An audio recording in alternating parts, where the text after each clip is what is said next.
और खान साहब के तो नॉलेज में ही नहीं है कि ये रमज़ान परवेज़ जो है गवर्नर सरवर का भाई है, और ये अभी उनके नॉलेज में आया, ये अभी उनके नॉलेज में आया है। ख़ासकर टोबा टेक्सिंग में ये बड़ा कॉन्सेप्ट है इस हल्का में, कौमी में भी, कि अराई कैंडिडेट होना बहुत ज़रूरी है, कास्ट का बड़ा फैक्टर है। ऐसे हल्के में जहाँ पे पिछले 33 साल से एक ही बंदा है, वो गादी है, वो अराई नहीं है, और आप उसी टाइम पे ये क्वेश्चन करें कि यहाँ से अराई के बगैर सीट नहीं जीती जा सकती, तो कितना ये मुज़ायका खेज क्वेश्चन है। चौधरी रमज़ान साहब ने खुद मुझे एक इंटरव्यू में बताया है कि उन्होंने पार्टी के लिए जो है वो बड़ी फंडिंग में ये भी बताया है कि खालिद नवाज जो है वो मेरे हक में दस्तबरदार हो गया हुआ है, तो अब मैं ऐसी बातों का क्या, नहीं, मेरे इंटरव्यू में उन्होंने ऐसी कोई बात नहीं। आप क्या समझते हैं कि आपने 10 माह या 11 माह में इतनी मेहनत करके आके टिकट का हकदार आप कैसे बनते हैं? आप इसका बताएं हम। मौत बरहक है, खान साहब के बाद पार्टी का क्या सूरत हाल है? तेरे मुंह नीला तो था।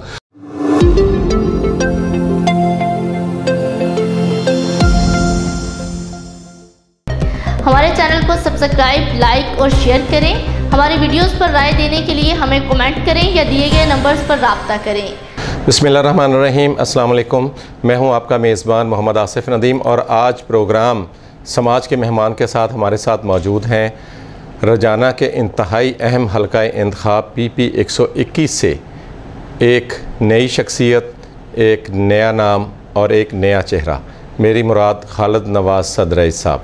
खालिद नवाज सदरई साहब ने बहुत ही कम अरसा में हल्के में दबंग एंट्री डालकर सियासी हलचल मचा दी। आज इनके साथ बात करेंगे, इनके बारे में जानेंगे कि उनको ये ख्याल कैसे आया और सियासत में उन्होंने कदम कब और कैसे रखा। जी खालिद नवाज सदरई साहब, आपका बहुत शुक्रिया, आपने आज समाज TV को टाइम दिया। सबसे पहले आप ये बताएं कि आप सियासत में आने का ख्याल कैसे आया और कब आगाज़ किया? अगेन वही कि जो मेरा बिज़नेस में आने का पर्पज़ था वो भी वही था कि मुझे अपने लिए भी और साथ में अपनी कम्युनिटी के लिए, अपने जैसे दूसरे नौजवानों के लिए अपॉर्चुनिटीज़ क्रिएट करनी थी, और वो आज भी कर रहा हूँ। और उसी के साथ ही सारे बिज़नेस हैं मेरे, वो कम्युनिटी को रिटर्न ऑफ कम्युनिटी। हर बंदे की अपनी सोच है। मेरी सोच ये है कि मैं बिल्कुल एक गुर्बत की लकीर में पैदा हुआ, तो मुझे इसी धरती से, इसी वतन से, इसी चीज़ों से मुझे ये मौके मिले कि मैं अपने आप को स्टेबल कर पाया। तो मैं चाहता हूँ कि मैं अपनी कम्युनिटी को भी उसको रिटर्न कर सकूँ। जो प्रिविलेज मुझे मिली वो मैं उन लोगों को, अपने दोस्तों को, अपने जैसों को, अपने पाकिस्तानियों को रिटर्न कर सकूं। तो मेरे सारे बिज़नेस जो हैं वो इसी कैटेगरी में हैं। मुझे जॉब्स के ऊपर काम कर रहे हैं। हम एजुकेशन में, अभी आपको सिर्फ जॉब्स का बताया, हम एजुकेशन में अल्हम्दुलिल्लाह हर महीने सैकड़ों लोगों को फ्री फंडेड, मतलब स्कॉलरशिप्स लेके देते हैं जो डिफरेंट यूरोपियन यूनिवर्सिटीज़ से, ताकि हमारे बच्चे मुफ्त में जाके वहाँ तालीम हासिल करें, एक्सपोजर हासिल करें।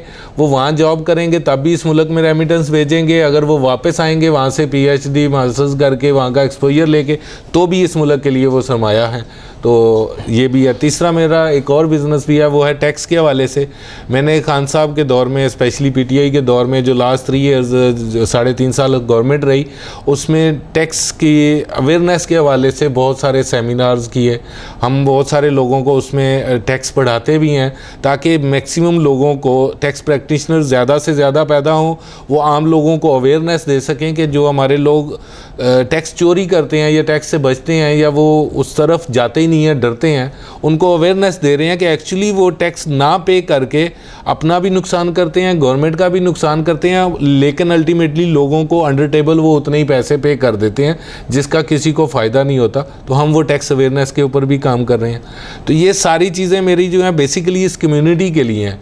तो सियासत में जो ये अपने शुरू में बात की कि नया चेहरा, एक्चुअली मैं नया चेहरा तो नहीं हूँ, मैं तो इसी मिट्टी का हूँ, इसी हल्के का हूँ, यही सियासत में नया चेहरा गलियों का हूँ। सियासत में भी एज ए सपोर्टर मैं 2013 से PTI का सपोर्टर हूँ। और आप ये देख लें, अभी भी 2018 के इलेक्शंस उठा के देख लें, हमारा PTI का सबसे बड़ा जलसा मेरे घर के सामने हुआ था यहीं पे।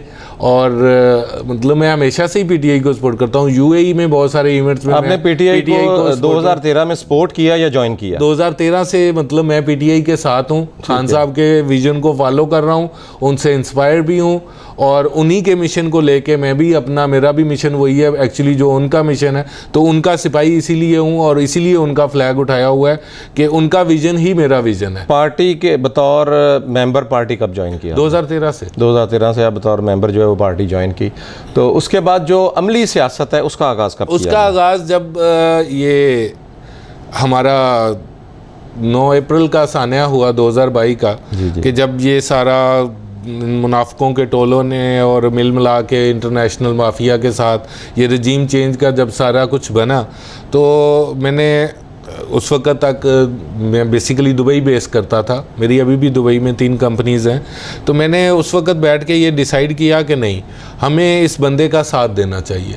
हमारे पास एक ही ऑप्शन है जो करंट, हम जब से हमने होश संभाला है, जितने भी हमने सियासी लीडर, जितने भी हमने जो भी सियासत को जितना समझा देखा, उसमें पहला शख्स आया था जिसने पब्लिक की बात की, जिसने पब्लिक के लिए काम किया, जो चाहता था पाकिस्तान की इज़्ज़त हो। बीइंग ओवरसीज़ पाकिस्तानी, मुझे इस चीज़ का बहुत अच्छे से पता है। मैंने डिफरेंट 35 कंट्रीज़ मैंने बिज़नेस के हवाले से बार बार विज़िट किए हैं, तो मुझे पता है कि वहाँ पे ग्रीन पासपोर्ट की क्या वैल्यू थी पहले, उसके बाद खान साहब के आने के बाद हमारे शलवार सूट की और ग्रीन पासपोर्ट की वैल्यूज़ किस लेवल पे इंक्रीज़ हुई, जो हमें देखते ही पाकिस्तानी को इमिग्रेशन में दूर पे लाइन पे हटा देते थे, वहाँ पे हमें थोड़ा रिस्पेक्टेबल वे में डील करना शुरू किया।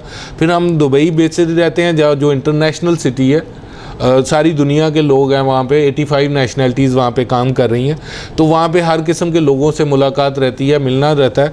तो पाकिस्तानी होने का जो लेवल हमारा 2018 से पहले था, और फिर जब खान साहब के 3.5 साल के दौरे हुकूमत में जो लेवल था, वो उसमें बड़ा ज़मीन आसमान का फ़र्क था।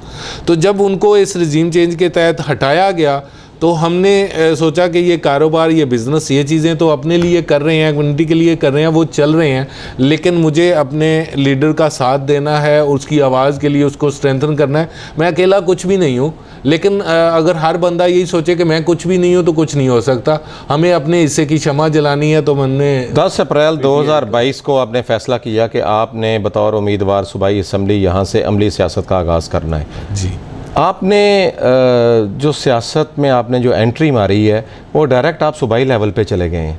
आप ग्राउंड लेवल से आपने स्टार्ट नहीं लिया, जिस तरह कोई मोहल्ले से या गांव से काउंसलर से स्टार्ट होते हैं या यूनियन काउंसिल के नाज़म से होते हैं। मुझे अच्छी तरह याद है कि स्टार्ट में हम आपके पोस्टर्स देखते थे कि आप जो आपकी यूनियन काउंसिल है, आप उसके चेयरमैन के लिए या नाज़म के लिए उम्मीदवार थे। मेरी नज़रों से ये पोस्टर गुजरे थे, क्या ऐसे ही था? जी, पहले इसमें मेरा प्रोग्राम बिल्कुल ऐसे ही था। स्टार्ट में जब खान साहब का दौरे हुकूमत था कि हम लोग सूबाई से ही स्टार्ट करेंगे, इसके बल्दियाती से ही स्टार्ट करेंगे और उससे लोकल गवर्नमेंट से ही चलेंगे। लेकिन जब सिचुएशन चेंज हुई, एक्चुअली मेरा गोल जो है वो डिफरेंट है। मेरी एक्सपर्टीज़ जो हैं वो एजुकेशन फील्ड में और जॉब्स के हवाले से हैं, और वो ओवरसीज़ के हवाले से हैं। ओवरसीज़ के हवाले से मैं कुछ करना चाहता हूँ। मुझे पता है कि अगर मैं एज ए इंडिविजुअल, एक इंडिविजुअल 1 लाख बंदे को प्लेस कर सकता हूँ, जॉब दे सकता हूँ, तो अगर मेरे पास गवर्नमेंट का कोई बैकअप हो तो हम पाकिस्तान के लिए बहुत सारी न्यू ओपनिंग्स कर सकते हैं। तो मेरा मकसद खान साहब को सपोर्ट करना और इस मुल्क की जो काज़ है, इस मुल्क के जो नौजवान हैं, उनके लिए डिफरेंट नए डोर्स ओपन करना है। क्या ये सब चीज़ें करने के लिए सियासत ही एक वाहद प्लेटफॉर्म है? सियासत में आना ज़रूरी है इसके लिए? जी, मैंने वही आपको बताया कि आपको 2-3 पर्पज़ चीज़ें हैं ना, अल्टरनेटिव स्टेप। एक तो ये है कि हमारे हल्के में जितने भी लोग थे, आपको पता है कि यहाँ से आज तक पीटीआई जीती नहीं है। जी बिल्कुल, ये आपको पता है। ऐसा ही है। उसकी वजह क्या है? हमेशा कमज़ोर कैंडिडेट ये नहीं है कि वो, मतलब लोग, मेरा एक अपना मानना है, जब आपका सामने हमें यहाँ पे 85 से नून लीग का होल्ड है, एक ही कर रहा है, उसने संभाला हुआ है। बिल्कुल। अब उसको उसी लेवल पे जाके कोई टक्कर देगा तो ये चेंज कर सकेगा। 85 से लेकर बड़ा टाइम है, इट्स अ बिग, मतलब पूरे 3 डिकेड्स हैं। अब उस चीज़ को हटाने के लिए उतनी पावर, उतनी जुनून के साथ ही कोई आएगा तो करेगा। यहाँ पे ये नहीं हो रहा था, मैंने उस खलाक को महसूस किया और मुझे ये तकलीफ़ होती है कि मैंने आपको बताया कि 2013 में भी हम पीटीआई के सपोर्टर थे, यहाँ पे पीटीआई को हमने अपनी यूसी से जितवाया, लेकिन हमारा कैंडिडेट हार गए। 2018 में भी जो 2-4 यूनियन काउंसिल्स हैं जिनमें से पीटीआई ने विन किया, उनमें से एक मेरी यूनियन काउंसिल है कि जिनको यहाँ से लीड से हमने जितवाया, लेकिन आगे मिस हो गए। तो अब उसका हल क्या था कि हल यही था कि उसके लिए मतलब कुछ एफर्ट एक्स्ट्रा की जाए। मेरा मकसद मैंने आपको बताया कि अगर 3 हैं, नंबर 1 अपने हलके में पीटीआई को जिताना और अपने हलके के लोगों के लिए कुछ डिफरेंट मेरे आइडियाज़ हैं, मेरे पास कुछ विजन है कि मैं चाहता हूं कि मेरे बच्चे जो यहाँ पे जो एजुकेशन ले रहे हैं, जो हम डिग्री होल्डर बेरोज़गार जो पैदा कर रहे हैं, उसमें कुछ चेंज चाहिए। वो जब तक आप ऑफिस होल्ड नहीं करेंगे you can not make the change. Overseas में मुझे पता है कि अगर मैं एज ए इंडिविजुअल कर सकता हूं तो बहुत सारे नए गेट्स ओपन हो सकते हैं, यूरोपियन कंट्रीज़ को ओपन कर सकते हैं, हम बहुत सारी अच्छी जॉब्स क्रिएट कर सकते हैं।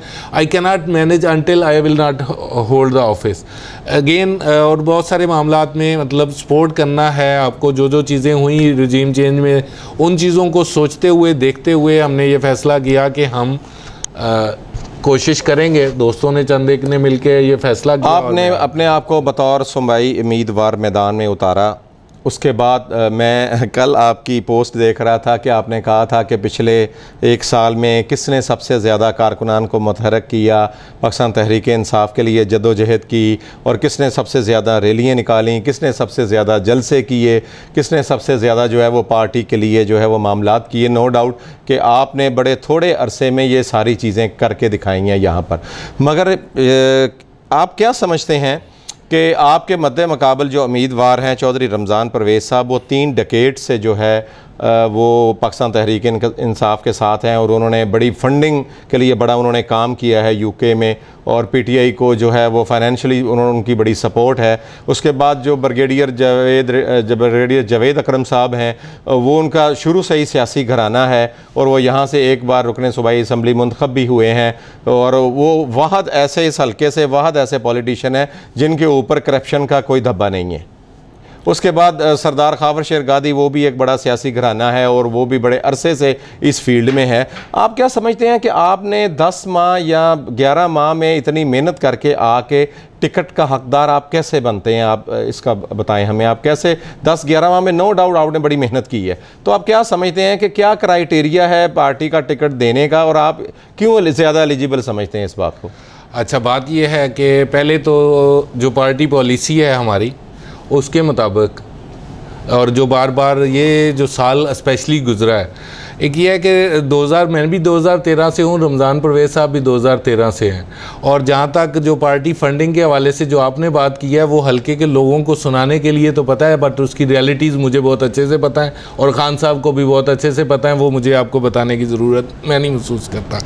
लेकिन आवाम जानना चाहती है, आवाम जानना चाहती है, अगर आपके पास कोई मालूमात है तो आप बताएं। मैंने बता दिया कि ये फंडिंग की बातें हैं ना, उसमें फंडिंग किन किन चीज़ों के लिए कहाँ पे हुई, ये अगर आप मुझसे कहेंगे तो मैं आपको, बहुत सारे ऐसे भी हैं जो चौधरी रमज़ान साहब ने खुद मुझे एक इंटरव्यू में बताया है कि उन्होंने पार्टी के लिए जो है वो बड़ी फंडिंग में ये भी बताया है कि खालिद नवाज जो है वो मेरे हक में दस्तबरदार हो गया हुआ है। तो अब मैं ऐसी बातों का क्या, नहीं, मेरे इंटरव्यू में उन्होंने ऐसी कोई बात, अच्छा आपके इंटरव्यू में नहीं की, लेकिन बात यह है कि बड़ी क्लैरिटी के साथ आपको बता दूं कि किसने कितनी फंडिंग की, ठीक है, ये मुझे भी पता है और खान साहब को भी पता है। क्या फंडिंग क्राइटेरिया है पार्टी में टिकट लेने का?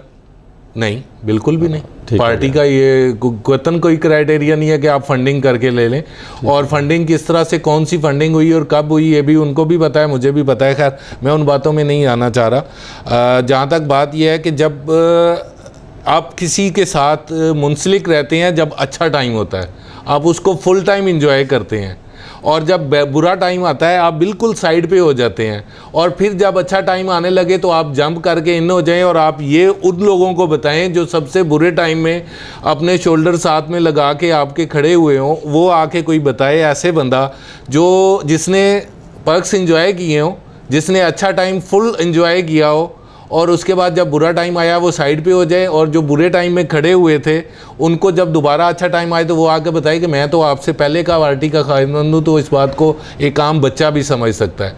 अगर जब हम ये इतने बड़ी रैलियाँ, जलसे, जुलूस और सारा कुछ कर रहे थे, जब हमने पार्टी पे सबसे वर्स्ट तरीन टाइम था, और उस वक़्त जब हमने ये फ्लैग सबसे ऊंचा उठाया हुआ था। जब मोटरवे क्लोज़ करने के लिए कहा गया था तो उस वक्त रमज़ान परवेज़ साहब कहाँ पे थे? जब यहाँ से इस्लामाबाद के लिए काफ़िले जाने थे और लोगों को लेके जाना था, उस वक्त रमज़ान साहब कहाँ पे थे? जब बहुत सारे मतलब ऐसे सैकड़ों इवेंट्स हुए इस साल में, आपको पता है कि कितनी स्पीड से सिचुएशंस चेंज हुई हर लम्हा। जो उस वक्त कौन था? उस वक्त खालिद नवाज़ खड़ा था। उस वक्त खालिद नवाज़ ने सबसे ऊंचा झंडा उठाया। उस वक्त खालिद नवाज़ था जिसने लोगों को मोबिलाइज़ किया। उस वक्त खालिद नवाज़ था जिसने अपने वर्कर्स को इतने प्रेशर के बावजूद, जहाँ पे हमें जनाब पकड़ दकड़ हो रही थी, हमारे घरों पे सुबह शाम पुलिस आ रही थी, रमज़ान परवेज़ के घर तो नहीं जा रही थी क्योंकि वो एक्टिव ही नहीं था, तो उस वक्त हमने सपोर्ट किया। तो इस वजह से हम समझते हैं कि हम हकदार हैं। लेकिन ऐसा नहीं है कि हम खान के किसी भी फैसले पे वो इनकारी हैं या हमें टिकट नहीं मिलेगा तो हम कोई और रास्ता अपनाएंगे या क्या करेंगे, ऐसा कुछ नहीं है।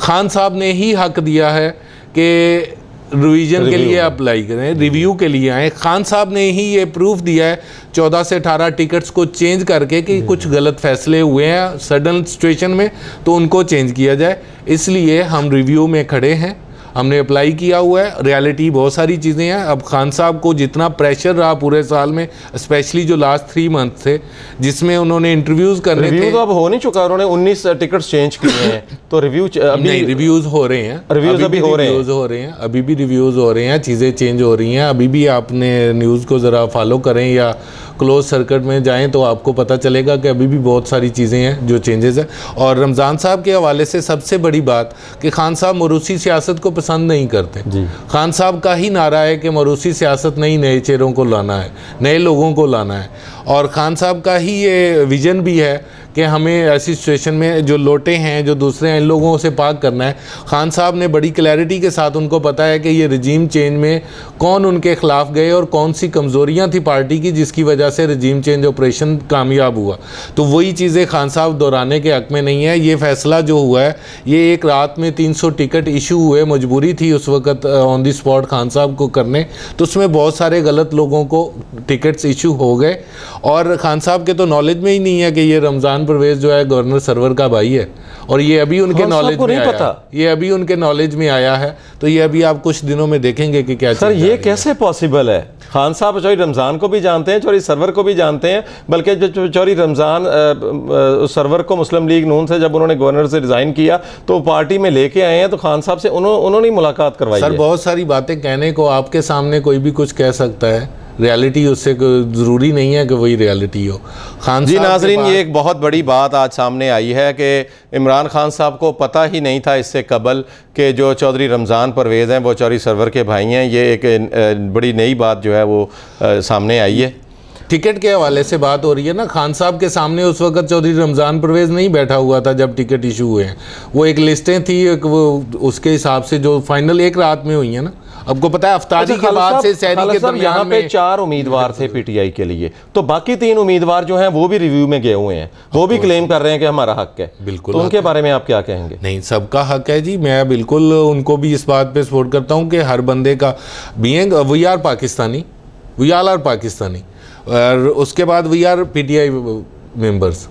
अगर पीटीआई के हर मेंबर को ये हक हासिल है कि वो किसी भी सीट के लिए अपने आप को अप्लाई कर सकता है, और ये खान साहब के पास हक महफूज है कि वो किसको क्या रिवार्ड करते हैं। अच्छा, रिव्यू में अगर वही फैसला बरकरार रहता है फिर आप क्या करेंगे? आप सपोर्ट करेंगे उस उम्मीदवार की? यकीनन हम खान साहब के साथ मीटिंग करेंगे और उसके बाद ही ये फैसला होगा। ऑफ कोर्स खान साहब के साथ मीटिंग के बाद ही फैसला होगा, और मुझे इस बात का मुकम्मल यकीन है कि ये टिकट बरकरार नहीं रहेगी, इसलिए मुझे उस तरफ का अभी सोचने की ज़रूरत भी नहीं। अगर आपको फिर भी टिकट ना मिला, आपके किसी और उम्मीदवार को मिल गया, ब्रिगेडियर जावेद अकबर को या जावेद अकरम को या खबर शहजाद को, देन फिर आपका क्या? अगर आप मुझसे यही पूछना चाहते हैं तो 99% चांसेस यही हैं कि मैं अपने पीटीआई वर्कर्स को सपोर्ट करूँगा। जी बिल्कुल, खालिद नवाज सदरई साहब का कहना है कि खान साहब जिसको भी टिकट देंगे, जो पाकिस्तान तहरीक इंसाफ के वर्कर्स होंगे, उनको जो है वो भरपूर सपोर्ट करेंगे। अच्छा खालिद नवाज साहब, ये बताइएगा कि आप ओवरसीज़ के लिए बड़ा काम कर रहे हैं, ओवरसीज़ काफ़ी लोगों को आपने बाहर भिजवाया है। पाकिस्तान तहरीक इंसाफ को 95% जो है वो ओवरसीज़ पाकिस्तानी सबकी सपोर्ट हासिल है। खान साहब के दौरे हुकूमत में ओवरसीज़ को वोट का हक़ दिया गया। मौजूदा हुकूमत ने PDM ने उनके हक़ को ख़त्म करके कौमी असम्बली में मखसूस नशिस्तें जो है वो मुकर्रर की हैं ओवरसीज़ पाकिस्तानी के लिए। आप क्या समझते हैं कि कौन सा फ़ैसला दुरुस्त है, वोट का हक़ मिलना चाहिए या मखसूस नशिस्तें मिलनी चाहिए उनको? वोट का हक़ मिलना चाहिए। बाकी पार्टी पॉलिसी है, उसमें जितना भी देखें, जब सपोर्ट उनकी है, उनकी सपोर्ट सिर्फ खान साहब के साथ नहीं है, ओवरसीज़ पाकिस्तानीज़ को आप जितनी सपोर्ट कर सकते हैं इस मुल्क को करनी चाहिए। ये ओवरसीज़ पाकिस्तानियों का हक़ है, वो भी पाकिस्तानी है और वो इस मुल्क में रहने वालों से कहीं ज़्यादा इस मुल्क के लिए काम कर रहे हैं। तो उनको हर किस्म के जितने भी राइट्स हमारे आम पाकिस्तानियों के हैं उतने ही ओवरसीज़ पाकिस्तानियों को मिलने चाहिए, बल्कि मैं कहता हूँ कि उनको थोड़े ज़्यादा देने चाहिए। कि जैसे घर के वो एक पेरेंट्स के 4 बच्चे होते हैं, तो उनमें जो ज़्यादा अच्छा किरदार कर रहा है, जो ज़्यादा ख्याल कर रहा है घर का, जो सारे फैमिली के चलाने के लिए मैनेज कर रहा है, उसको यकीनन रिस्पेक्ट ज़्यादा मिलनी चाहिए। यही किरदार ओवरसीज़ पाकिस्तानी कर रहे हैं। आपको पता है कि हमें कितने % हमारा जो टोटल मतलब रेमिटेंस जो है वो अगर थोड़ी सी एफर्ट्स हो जाएं, जो कि मेरी काज है, जिसका जो मेरा गोल है कि वो रेमिटेंस हम बढ़ाना चाहते हैं, वो थोड़ा सा एक लेवल बढ़ा दें, तो हमें IMF के आगे जो घुटने टेकने पड़ते हैं इस कौम को हर बार हर सिचुएशन में, वो ख़त्म हो जाएंगे। और अभी तक जो कुछ बचाया हुआ है तो वो भी हमें ओवरसीज़ पाकिस्तानियों ने बचाया हुआ है। अदरवाइज़ हमारा ये डॉलर प्राइस और ये सिचुएशन इकोनॉमी की ये बहुत वर्स्ट हो जाए। तो इसलिए जो उसकी वजह से ये मुल्क एक मेजर पोर्शन जो है वो रेमिटेंस जो वो ओवरसीज़ पाकिस्तानीज़ के भेजने से इस मुल्क को फ़ायदा मिल रहा है, तो वहाँ पे उनको हर किस्म का फ़ायदा देना ये उनका हक़ है। खालिद साहब, 1 साल से जो सूरत हाल आप देख रहे हैं कि PTI पर बड़ा मुश्किल वक़्त है, इमरान खान को जो है वो टारगेट किया जा रहा है, उस पर मुकदमे बनाए जा रहे हैं, बल्कि बाकी PTI रहनुमाओं पर भी मुकदमे बनाए जा रहे हैं। तो अल्लाह करे कि अल्लाह ताला खान साहब को लंबी उम्र दे। मौत बरहक है। खान साहब के बाद पार्टी का क्या सूरत हाल है, कौन इसका जो है वो वारिस? सर, मैं इस बात पे यही कहूँगा कि अल्लाह पाक, वो हमारे पंजाबी में कहते हैं, कोई बुरी बात कहे तो वो अगों कहते हैं कि तेरे मुँह नीला थोथा। खान साहब दे मरने दी या खान साहब दे ना होने दी गल करने ना, मैं इस चीज़ दे बिल्कुल भी नहीं। बाकी मौत बरहक है, यकीनन बेहतर ही होगा। लेकिन अभी मैं सिर्फ इतनी सी बात समझते हैं कोई ऐसे रहनुमा मौजूद हैं जो पार्टी को चला सकेंगे? अभी तक इंशाल्लाह अल्लाह ताला की ज़ात, अल्लाह पाक से मेरी यही दुआ है कि वो खान साहब को लंबी उम्र अता करें और खान साहब हमें और इस पार्टी को लीड कर सकें, इस मुल्क को लीड कर सकें और ज़्यादा से ज़्यादा लीड कर सकें। जैसा कि पहले भी बात हो रही थी कि इस हल्का में 35 साल से एक ही ख़ानदान जो है वो इक़्तिदार पे विराजमान है। एक दफ़ा जो है वो ब्रिगेडियर जावेद अकरम साहब जो है वो 5 साल के लिए रुकन सूबाई असम्बली रहे हैं, पार्लिमानी सेक्रेटरी भी रहे हैं, उन्होंने कुछ काम करवाया है। इस हल्के की बड़ी अबतर सूरत हाल है, सड़कें टूटी हुई हैं, अदारों का कोई हाल नहीं है, और जो है वो मखसूस जो है वो एक ग्रुप जो है वही एक इस हल्का में सियासत कर रहा है। इसलिए आप भी मैदान आए हैं। आपके पास कौन सा ऐसा विज़न है या क्या मिशन है आपके पास कि आप इस हल्के के लिए क्या करना चाहेंगे, प्रायोरिटीज़ क्या हैं और आपकी प्लानिंग क्या है? देखें जी, कोई भी चीज़ें, कोई भी गोल अचीव करने हो, चाहे वो किसी कंट्री के लिए करने हो, किसी कंपनी के लिए करने हो, किसी मखसूस हल्का के लिए करने हो, 2 तरह के पॉलिसीज़ अपनाई जाती हैं। एक उसको हम कहते हैं, हमारे बिज़नेस में टर्मिनोलॉजी है, शॉर्ट टर्म गोल और long term goal. Short term goal होते हैं जिससे चीज़ों को वक्ती सहारा दिया जाता है, जो रूटीन उसको मैनेज करने के लिए किया जाता है, और लॉन्ग टर्म गोल होते हैं जो उसको बहुत देर तक सस्टेन करने के लिए, उसकी ग्रोथ को रेगुलर बढ़ाने के लिए जो किए जाते हैं। तो लॉन्ग टर्म गोल्स में मेरा विज़न जो है वो यकीनन बेसिक मेरा नौजवान पे फोकस है। मैं यहाँ पे एजुकेशन में कुछ चेंजेस करना चाहता हूँ जो ओनली ऑफिस होल्ड करते हुए ही कर सकता हूँ। मुझे बहुत अच्छे से पता है कि हमारे वसाइल इस चीज़ की इतनी इजाज़त नहीं देते, सो मैंने उसका कुछ खुदकार निज़ाम का सोचा हुआ है कि हमारी जो अवेलेबल और स्कूल्स बिल्डिंग्स हैं, जो इंफ्रास्ट्रक्चर्स हैं, जो फैसिलिटीज़ हैं, उन्हीं को यूटिलाइज़ करते हुए इस एजुकेशन सिस्टम में थोड़ी सी चेंजेस करना, थोड़ी सी चेंजेस के साथ इसको स्किल में करना। और नंबर 2, यहाँ पे मुझे एक एक्सीलेंट सेंटर बनाना है, क्योंकि आने वाला दौर जो है वो IT का है। हमें आईटी पे काम करना है, अपने बच्चों को, अपने यंगर्स को, जो मैं अगेन एंड अगेन कहता हूँ कि डिग्री होल्डर बेरोज़गारों की जो लाइन है उसको कन्वर्ट करना है एंटरप्रेन्योर में, जॉब होल्डर्स में। तो उसके लिए मेरे पास आइडियाज़ भी हैं, मेरा वर्क भी है, मेरी एक्सपर्टीज़ भी हैं। वही मेरा लॉन्ग टर्म गोल होगा अपने हलके के लिए भी और ओवरऑल पाकिस्तान के लिए भी, कि यहाँ पे कुछ चीज़ें चेंजेस लाते हुए हम वो हमारे बच्चों को स्किल्स डेवलप कराएंगे, आईटी में उनको कुछ एफिशिएंसीज उनके लाएंगे ताकि वो एंटरप्रेन्योर बन सकें, वो बिजनेसमैन बन सकें, या फिर वो अच्छी जॉब्स यहाँ पाकिस्तान में और फ़ॉरेन में कर सकें। खालिद नवाज साहब, पैसे के बगैर सियासत क्यों मुमकिन नहीं? यहाँ पे लोग भी देखते हैं कि जिसके पास पैसा है, जिसके पास गाड़ी है, जिसके डेरे पे ज़्यादा खाना बांटा जाता है, उसकी वाह वाह बल्ले बल्ले होती है। ये कल्चर कब चेंज होगा? नहीं, देखें, इस बात में जो है कल्चर चेंज होगा, इसमें ये तो ज़हनी ग़ुलामी है जिससे हमें हकीकी आज़ादी दिलानी है। मैं हमेशा हर जगह पे ये बात करता भी हूँ कि हमारे यहाँ बहुत सारे जो प्रॉब्लम्स हैं उनके साथ साथ एक जो एक्सपोजर की कमी है, हमारे पास सोच का फुकदान है, एक्सपोजर की कमी है। हमें अपने नौजवान को उसका लेवल यही चेंज कराना है। गरीब बंदा सियासत में आ सकता है, आम आदमी सियासत में आ सकता है, कैसे आ सकता है? फ़ारूक हबीब और मुराद सईद के बारे में आपका क्या ख्याल है? क्या उनके वालिदैन जो है वो इंडस्ट्रियलिस्ट थे? क्या उनके वालिदैन जो है वो जागीरदार थे? क्या आपके दोनों वो मिनिस्टर नहीं थे पिछले सीज़न में? तो ये मुमकिन है और पीटीआई में मुमकिन है। हल्के के वोटर के लिए क्या पैगाम देना चाहेंगे? हल्के के वोटर के लिए यही पैगाम देना चाहूँगा कि अगर वो चाहते हैं कि उनका आने वाला कल अच्छा हो तो उन्हें कुछ नया करना होगा, क्योंकि जो काम वो 70 सालों से कर रहे हैं अगर वो वही करेंगे तो फिर इनका अंजाम भी वही होगा जो 70 सालों से है। अगर उनको अपने हलके में चेंज चाहिए, अगर उनको अपने हलके में डेवलपमेंट चाहिए, अगर उनको आने वाले वक्त में अपने बच्चे जो है वो अच्छे रोज़गार और बिज़नेस में देखना चाहते हैं, अगर वो अपने हलके में इंसाफ का बोलबाला चाहते हैं, तो उन्हें यकीनन पहले से हट के फ़ैसले करने होंगे। उन्हें अपनी बरादरीज़म से, उन्हें धड़ाबंदियों से, उन्हें अपने पुराने ग्रुपों से निकल के नई सोच को, नए खान साहब के विज़न को फॉलो करते हुए नए लोगों को फॉलो करना होगा। अपने वोट का जो हक़ है उसको सही तरीके से इस्तेमाल करना होगा। अगर वो ये सही करेंगे तो यकीनन चेंज आएगी। पाकिस्तान मुस्लिम लीग का जो उम्मीदवार है आपके मद्दे मुकाबल, वो एक ही उम्मीदवार है। पाकिस्तान तहरीक इंसाफ के यहाँ पे 4 उम्मीदवार हैं, 2 नए चेहरे हैं, 2 पुराने चेहरे हैं। सरदार खावर शेर खान गादी पुराना चेहरा है, ब्रिगेडियर जावेद अकरम पुराना चेहरा है, रमज़ान परवेज़ और आप जो हैं वो नए चेहरे हैं। रमज़ान परवेज़ को पहले टिकट मिला था लेकिन वो नाअहल हो गए थे, तो अब जो है उन्हें दोबारा टिकट दिया गया है। एक आप नया चेहरा है, एक वो नए चेहरे हैं। तो आप क्या समझते हैं कि ये चारों जो उम्मीदवार हैं ये इकट्ठे हो सकते हैं? कैसे इकट्ठे होंगे? अगर ये चारों इकट्ठे होंगे तो तभी जो है वो आप अपने मद्दे मुकाबले उम्मीदवार को शिकस्त दे सकेंगे। बिल्कुल इकट्ठे हो सकते हैं और उसकी डिफरेंट सिचुएशंस होंगी। डेफिनेटली हर एक के अपने अपने पॉइंट्स हैं और अपनी अपनी सिचुएशंस हैं। वो अगर चारों इकट्ठे बैठेंगे तो इकट्ठे हो सकते हैं, क्योंकि पाकिस्तान में क्या दुनिया में कुछ भी इम्पॉसिबल नहीं है। ये तो 4 लोग हैं जो आपस में मिलते जुलते भी हैं, ये सारे इकट्ठे हो सकते हैं। लेकिन यहाँ पे तो अगर पीडीएम, नवाज शरीफ और जरदारी इकट्ठे हो सकते हैं तो यहाँ पे कोई भी कुछ भी हो सकता है।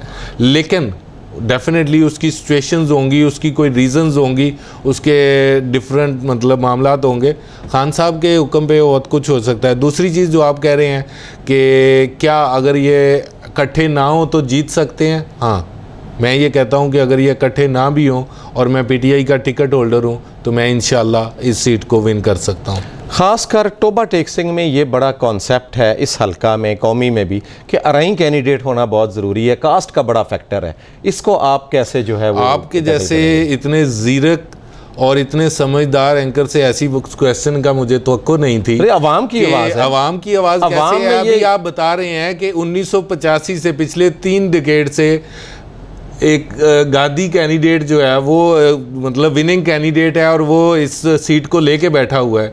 ऐसे हल्के में जहाँ पे पिछले 33 साल से एक ही बंदा है, वो गादी है, वो अराई नहीं है, और आप उसी टाइम पे ये क्वेश्चन करें कि यहाँ से अराई के बगैर सीट नहीं जीती जा सकती, तो कितना ये मुज़ायका खेज क्वेश्चन है। मुझे आपसे ऐसे क्वेश्चन की तवक्को नहीं थी। नहीं, लेकिन ये तो ये अवामी कॉन्सेप्ट कैसे हो सकता है? अगर कोई कॉन्सेप्ट है तो उसका विजन इतना ही थोड़ा है। अब मैं उसके क्या कहूँगा कि जब जहाँ पे 33 साल से एक नान अराई बंदा मतलब जो गादी है वो विनिंग कैंडिडेट है, और वहाँ पे ये कहना कि अराई के बगैर नहीं सीट जीती जा सकती, ये तो बेवकूफ़ी वाली बात। जी नाज़रीन, बल्कि यहाँ पे ये कहते कि अराई को नहीं सीट, क्योंकि अराई मद्दे मुकाबल रहे और अराई नहीं जीत सके, ये कहना ज़्यादा सूटेबल था कि यहाँ से अराई नहीं, यहाँ से गैर अराई को ही सीट जीती जा सकती है, बल्कि ये कहना ज़्यादा मुनासिब। जी नाज़रीन, ये एक बहुत बड़ा सवाल था जो आवाम के जहनों में हमेशा गर्दिश करता है कि यहाँ पे जो है वो अगर अराई कैंडिडेट होगा तो वही जो है वो मुंगी झैल हल्का से जो है वो वोट ज़्यादा लेकर जो निकाल सकता है। लेकिन इनका जो जवाब है बड़ा दिलचस्प और बड़ा लॉजिक वाला और बड़ा मजबूत जवाब है कि अगर 33 साल से एक गादी कैंडिडेट यहाँ से मुसलसल जीत रहा है तो ये सवाल बनता नहीं है। बिल्कुल मैं इनकी बात से इत्फाक करता हूँ। अच्छा, तो ये बताइएगा कि आप क्या समझते हैं कि अगर रिव्यू में आपको टिकट मिल गया तो आपके जो बाकी उम्मीदवार हैं आप उनको कॉन्फिडेंट में ले सकेंगे? जी, मेरी पूरी कोशिश होगी और मुझे उम्मीद भी है कि मैं अगर सारों को ना ले सका तो एक दो को ज़रूर ले पाऊँगा, और मेरे साथ वो आ भी जाएंगे, और कोशिश कर सकते हैं ना, हम कोशिश कर सकते हैं, और मुझे उम्मीद है कि मेरी कोशिश कामयाब होगी। जी नाज़रीन, आपने सुना खालिद नवाज़ सदरई साहब की पूरी डिटेल गुफ्तगू सुनी।